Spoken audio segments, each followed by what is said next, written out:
So the Jamaican select team on paper looks good. The All-Stars team, Ophelia's leading them off, but I think lanes 4, 5 and 6 here with China, Great Britain and the Jamaican team.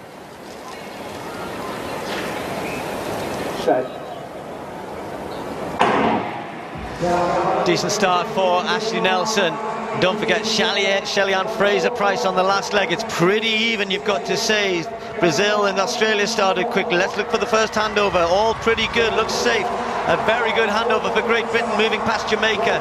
So now we got Bianca Williams taking over from Nancy Cohn. Bianca Williams has got the baton and China giving chase here, but it's Great Britain performing superbly well. Jamaica trying to come back into it. Daryl Neita's going to have Shelly and Fraser Pryce chasing her. China not too far away.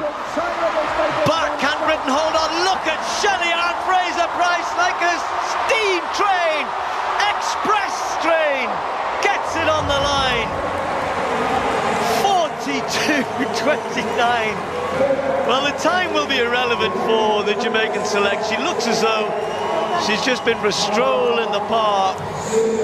But, my goodness me, that was incredible from Shelly and Fraser Pryce. A good performance from Great Britain, to be fair, 42.30. Colin, I mean, we've seen things in the relays, you know, Bolt and all the rest of it, but what a final leg that was there. A bit of a smile from her, because sprinters like her don't, you know, chasing down like that isn't, you know, you don't get a chance to do that too often, do you? No, you know, she would have loved the fact that she actually did enough to nip it, but I think she'd be a little bit furious with her other teammates, really, because their changes were disastrous down there, and that's what put her in that position where she ended up having to chase the performance. Watch this one there, then right in the middle, looking at it to Elaine Thompson all over the place. And Elaine gets to the baton, gets herself very stable then, and starts then to charge down Ermani. Again, look how messy this change ends up being in the hand, and of course they put themselves under a lot of pressure. But here I was watching this changeover very carefully with the British quartet there, because that was right on the edge. And so edge is good enough. She gets the baton, of course, and waiting for Shelly Ann to come steaming down, because you know what her capabilities are. And Nita would be hopefully glancing at the screen and thinking, no, I'm going to hang on. But look, Shelly Ann just outlined a brilliant performance. Excited for the crowd, Steve. I think technically it's impossible to have, one athlete on a certain level of slow motion and another one on another, because it doesn't look like Shelly and Fraser Pryce that it's going at the same speed, just eating up the ground. I'm just saying though, we're talking about legend here. Shelly and Fraser Pryce, aka Mama Rocket. You know what I'm saying? Y'all know about Mama Rocket over the years, all the hard work that she put in, you know what I'm saying, all the accolades that she occur, you know what I'm saying, all those hardware, you know what I mean, that she stacked up over the years, you feel me? She should be in the GOAT conversation, that's all I'm saying. 20, 25, 30, 38 years old, still running from third to first place, stop playing. Of course, coming off double victory at the Jamaican High School Championships, and so he wanted to be rested for this one.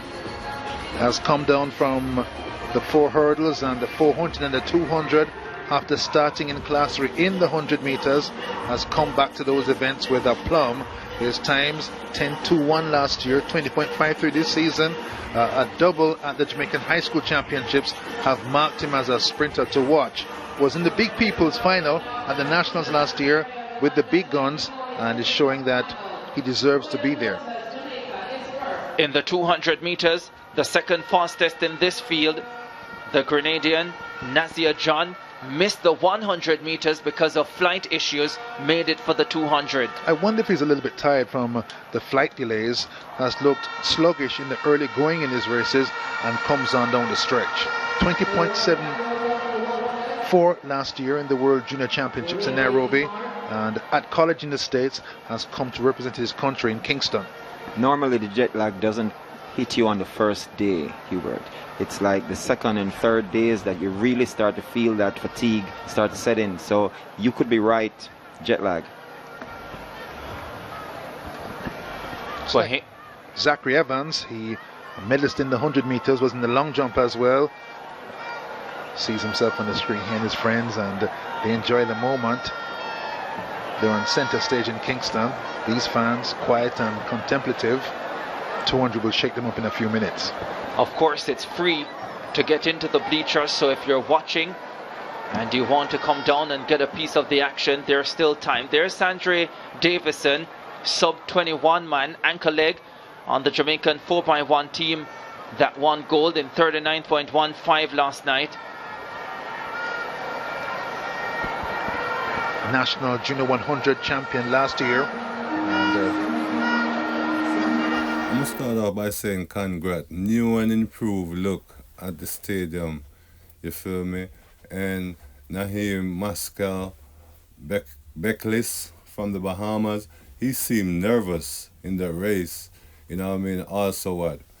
Yami Bell, from the British Virgin Island.